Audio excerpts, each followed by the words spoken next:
So the sitting core separation is something we had last week, and we want to bring, and like I said, just to reiterate, I want to make sure it's on this other video. It is predominantly a lower body exercise where we're creating interface and we're creating counter torques, and we're using the lower body even in an isometric way to create those dynamics we talked about with respect to lower body. But it also, the lower body is intimately connected to the torso action, so the lower body sets up the torso action. So we're going to bring an exercise from last week from the lower body into the mix here, and then we're going to move from the integration of lower body to core to getting more core specific. And then we're going to do the same variation standing up. Again, these are very simple, but very, very, very important. And then we're going to use the swing, another exercise we had from last week, the segmented swing, to emphasize the connection between the lower body and the core. Last week, the primary emphasis was on lower body stability, lower body counter torquing. We're going to bring that in, but we're going to advance it to include the core stuff and start to blend the two together as we move forward here. So let's talk about the core separation exercise. Again, all we're doing here, and we talked about this last week. Let me just adjust this for just a little bit. Is we're using the Swiss ball, a chair could be used, whatever, but we want to get our lower body, just to rehash a little bit, in an appropriate stride position. So we're talking about the stride, the foot width being about 4 times or 3.75 times, 3.75 times the hip width from hip center to hip center. We want a little bit of a diagonal, so about 10 degrees of closed dynamic between rear foot, trail foot. So if I'm swinging right-handed from trail foot to lead foot, about a 10-degree angle closed. And we want the front foot at about a 65-degree angle with the back foot relatively square, to our line of action. And that's something we want to continuously do. We're going to create the counter torque of the lower body, so obviously the lower body is being involved. But this time what we really want to focus on is as we rotate our upper torso, create the counter torque of the lower body, we really want to start to emphasize, last time we were really emphasizing counter torque here. This time we want to emphasize core engagement. So we're essentially feeling that engagement, especially off the lead side, up through the lead hip, in through the lower abdominals. Now we're cutting across inner and outer oblique essentially, which is, again, and then tied into the lats and other musculature. But for the most part, using that inner and outer oblique sling off of the lead side, right up through the front leg, lead leg, to create an engaged core. So now we've got counter torque being produced at the lower body, but we've got an engaged core now. So as we do this simple movement where we're setting up that action and then closing the gap, we're contracting. This is a very simple movement, but it should be very engaging. This should activate the core dynamically. You should feel it being activated, and it should create a dynamic where you're getting essentially an ab or a core workout. This should be taxing to the musculature, and we're bracing at the same time. So as we're creating this movement, now we're going to talk about, okay, we talked about it last week just here. Now we're talking about engaging this diagonal, inner outer oblique, off the lead hip, across, creating a stretch, and then using that musculature to bring the core back. So we're stretching, and we're using that core to come back. We're stretching the musculature, engaging the core to bring the upper thoracic back to the pelvis. At the same time, we are stabilizing our spine. We're not doing a lot of thoracic bending. We're not extending. We're stabilizing our spine, and we're rotating, creating that dynamic, and then using that musculature to bring the upper torso back. So now we're creating the sling and the action as we load, and then as we rotate back, we are engaging the core to rotate the upper torso back. So what we're doing is we're moving the upper thoracic relative to the counter torque that's being produced at the floor level, the ground reaction level, and the stability that's being produced at the pelvis. So like we said, one of the primary issues in mechanics is not the mobility of the lower body, but the stability promoting the upper thoracic movement. We don't get a good decel stability component out of the pelvis. We're just spinning. Yes, we're going to create some speed, but we're not creating speed efficiently, and we're limiting the amount of speed and power, bat speed power that we're going to be creating. So the very simple exercises, now including the lower body, engagement, diagonal engagement in terms of the transverse rotation, but we're also talking about stabilizing the spine, keeping our orientation, and emphasizing pelvic stability to create the differential of upper thoracic movement. So just go over this exercise one more time. Very simple, but if you do it right, a very powerful exercise for any level hitter. So I just kind of get my hands out of the equation. You can put them wherever you want. I kind of just point them up here. You can even hold them up here. Whatever makes sense. You can cross them over if you'd like. What we're doing though is we're rotating around the stable spine, counter-torquing, stabilizing, engaging the core. We then use those engaged muscles to actively move our thoracic back relative to a stable spine, creating the ground reaction force of the lower body. So the reps would just be stretch, contract, separate, back to neutral, closing that gap, sternum to belly button, sternum to belly button. We'll just do a couple more. We're going to stretch here, creating counter torque, using everything from the ground up, off the lead hip, through the diagonal, stabilizing the spine, engage that mechanism, stabilizing the pelvis now to create the upper thoracic movement.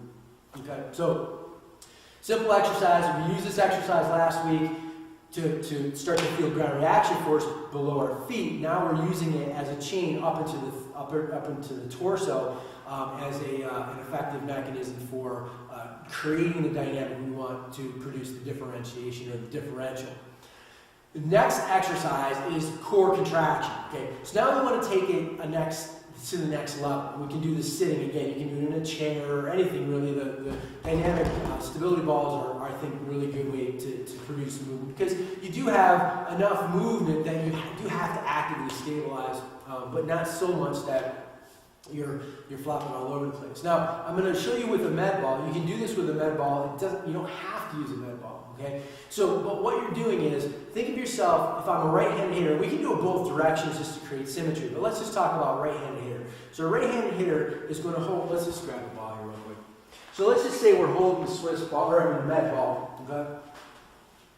We're holding the med ball, and so imagine a one-arm pass. So if I'm sitting like this, I got my hand on the right hand behind the ball, I got my left hand underneath, creating the ball, and I'm going to pass the ball off, boom, like this, okay? Now if I have something to actually throw it to, or I can bounce back, or something, wall or something, you can actually throw the ball if you'd like. I'm just going to demonstrate without throwing the ball. In fact, I'm not even using the ball to start. So you got the idea, right? I've got my hand behind the ball, right hand behind the ball, left hand cradling the ball, and I've got this action here. So now what I'm going to do is, here's my neutral. I've got my lower body connection, right? Now what I'm going to do is, I'm going to create a counter torque, just like I did with the separation. But now what I'm going to do is I'm going to throw the ball, not by twisting. So what happens in most of these swing patterns is this kind of action, right? So the lower body moves and the upper torso moves, and I try throwing the ball like this. Now I can throw the ball reasonably well like this. If I'm strong, I can throw it pretty well, but it's not an efficient way to accelerate the ball away from our hand. What we want to do is create a scissor effect where we engage the core to such an extent that the lower body scissors back. So it's this counter torque scissor back. So you can see I've created a separation and a dynamic where the lower body is leading a lagging upper torso. And when I throw the ball, I snap the ball and I create a counter torque. So the lower body doesn't move a ton, but it's essentially moving, the lower body moves this direction, or if you're looking down your spine, clockwise, while my upper torso moves counterclockwise. So it's this action of snapping, and it's not just the throw, but we want to actually snap the throw. So we want to accelerate and snap or stop. So if I look from this direction, I want to accelerate and stop. So I'm creating a counter torque or the scissor effect, and I'm decelerating and stabilizing. So what this is going to start to do is this is going to blend into next week's stuff where we talk about super stiffening or core bracing as a function of accelerating the extremities in the back. So now we've got our lower body component feeding into the torso component, which is now preceding but sort of prepping us for extremity movement. So essentially what we're doing here is creating a counter torque and then scissoring. So the lower body works this way, the upper thoracic works this way. I'm creating a connection between the two, and I'm snapping snapping the ball out of the way. I'm not going to throw the ball, but if I have a ball and I can throw it, I'm not trying to toss the ball, like twist the ball. I'm trying to snap the ball out of the way. So I'm in here, I'm in this situation, and bam, I snap. And the counter torque is lower body decelerating to the point where I'm actually counter torquing, moving in the opposite direction while the upper thoracic is working counterclockwise, lower body's working counterclockwise. So again, it's a snap, toss. So I'm snapping it, and if I can throw it, from right here I stop and bam, the ball goes flying, right? So I'm not trying to push the ball away, I'm trying to snap the ball out of my hands by using a counter torque that we've developed, right? So that's a sitting mechanism. The standing mechanism is going to be the same thing. I just show you, I won't go into as much detail because it's basically the same action. But what we do here is we'll set this up with the Swiss ball, now creating a cue to stabilize at the lower body, which creates a better foundation for upper torso stability or torso stability, as well as creating a differential, because you're cueing the pelvis to be more stable to create that differentiation differential. Okay, so again, I've got my hip width, I've got my feet set up like we talked about last week, and all I'm doing here is what I was doing sitting down, what we did last week. Only now, again, just like we were talking about when we're sitting down, my emphasis is not just about ground reaction force. My emphasis is on this sling that I'm creating from the ground up. You should feel it even more when you're standing than when you were sitting, because you're even more rooted and you're even more powerful. You're going to use your legs even more effectively. So we're basically going to just create this pattern where we create a counter torque with the lower body. We feel the diagonal, we feel the connection, we're stabilizing our spine. In other words, we're not bending, we're not creating a lot of thoracic bend or extension. We're just rotating around a stable spine. That's the stability part, the engagement, the transverse rotation, and then we engage the core to come back to neutral. So we rotate, separate, create the engagement, and use that engaged musculature to come back to neutral. Very simple pattern. Engage, and back to neutral. Okay, just like we were sitting down, and that's that. So when we move to now the ball toss, we're doing the same thing that we did sitting down. Where now what we want to do is we want to create the counter torque, and now we want to snap the ball out of our hands. So if we actually have a ball and we're throwing to somebody, we're in this engage, and we snap back and let the ball fly. So we're snapping the ball out of our hands as opposed to sort of doing one of these things where we kind of push like this, maybe use an extension, kind of torso twist. We want to create the counter torque and snap the ball. So we're counter torquing and snapping the ball. Without the ball itself, it's counter torque and then bam. So my lower body works clockwise, my upper torso works counterclockwise as I snap. And the key is to not push the ball away, but to literally get to a point, bam, and then stabilize and snap. So we're creating the counter torque, the differentiation, and the snap, which is now going to be a part of bracing and delivering our speed out away from our torso through the arms out to the back. So again, pretty simple, pretty straightforward, the sitting and the standing. These are simple, and we can get much more complex and engage on different levels, more complexity and speeds, all that. But if you can't do these basic patterns, adding speed, adding complexity just confuses the matter. In other words, you get going and you're developing speed on top of faulty pattern, and you basically where you started, or even worse off. So we want to make sure these patterns are locked in solid. Okay. Now I'm not going to go through the whole thing of the impact back because we did talk about that, but I'll just show you basically what we're doing with the segmented swing is the same thing we did last week. Now you can use a baseball bat. Obviously, we used a heavy bag last week where you're hitting into the bag. But basically, all you're doing here is you're creating again, you can have the bat and you can have a bag or something to swing into, but the pattern is essentially now including the entire movement in sections. Last week, we were mostly focused on using this to create counter torque. Now we're going to be engaged and focus more on the torso itself. So it's just an extension of what we've been doing. We're going to be in here, we're going to create the separation just like we did in our drills.